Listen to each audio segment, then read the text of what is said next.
Bonjour, c'est Anthony et bienvenue dans cette nouvelle vidéo. Aujourd'hui, on va voir ensemble comment tenir un régime.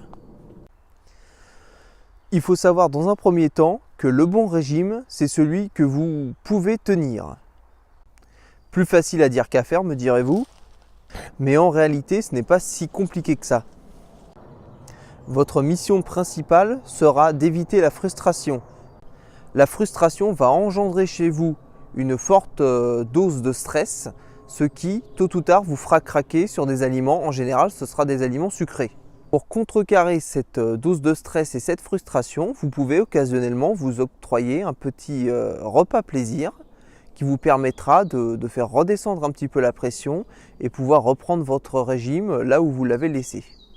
Bien évidemment, les quantités devront être raisonnables afin d'éviter de tomber dans tout excès. Deuxième petite astuce, on a le cacao. Donc le cacao, si vous aimez ça, du cacao pur, c'est un excellent coupe-faim. Vous prenez 1 ou 2 carrés de chocolat le plus noir possible. Si vous trouvez 90%, c'est très bien. Vous mangez ça et vous allez voir que votre envie de sucrer et votre envie de manger va s'estomper immédiatement. Deuxième partie, pourquoi vous ne maigrissez pas? Il existe tout un tas de raisons à ça. En revanche, celle que j'ai le plus rencontrée dans ma carrière, c'est le déficit un peu trop élevé. Alors d'accord, ne me faites pas dire ce que je n'ai pas dit. Pour maigrir, il faut bien évidemment un déficit calorique. Déficit calorique qui est, je le rappelle, manger moins de calories que ce que vous dépensez. En revanche, un déficit calorique un peu trop prononcé aura pour effet de bloquer votre métabolisme et par conséquent bloquer également la perte de poids. Il faut que vous voyiez votre corps comme une superbe machine à survivre. Si votre corps détecte la moindre menace pour votre santé ou pour votre vie, il se mettra en mode défense et fera tout ce qu'il peut pour éviter que cela n'arrive.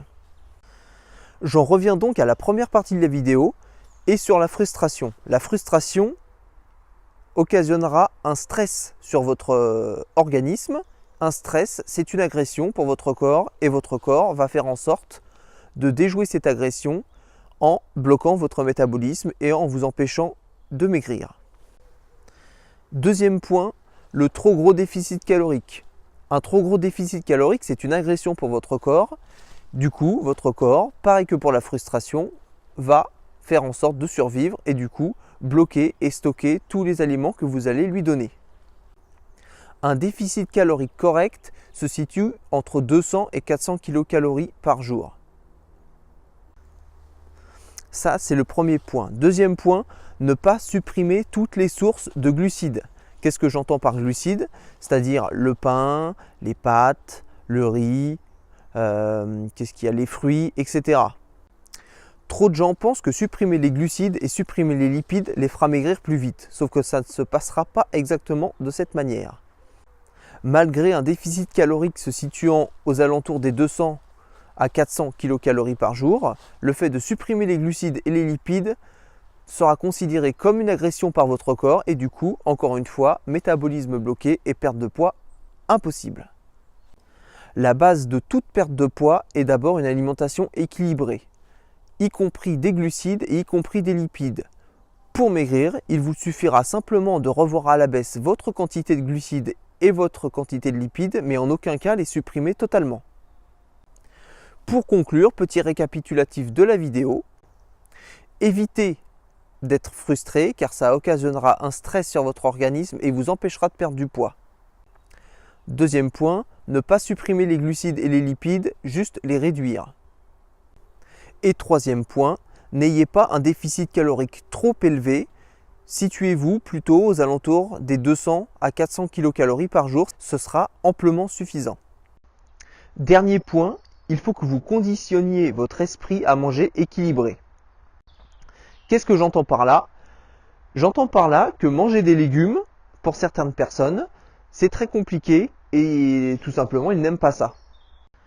Le fait de le faire à contre-cœur et du coup de manger des légumes alors qu'on n'en a pas envie ou qu'on considère ça comme une corvée, va occasionner encore une fois un stress sur votre organisme et du coup bloquer votre perte de poids. Pour perdre du poids efficacement, il faut que dans votre esprit, le fait de manger des légumes, de manger équilibré, est bon pour votre corps, est bon pour votre perte de poids et vous aidera à atteindre votre objectif. Si vous mangez des aliments mais que cela vous ennuie de les manger, vous n'allez pas maigrir.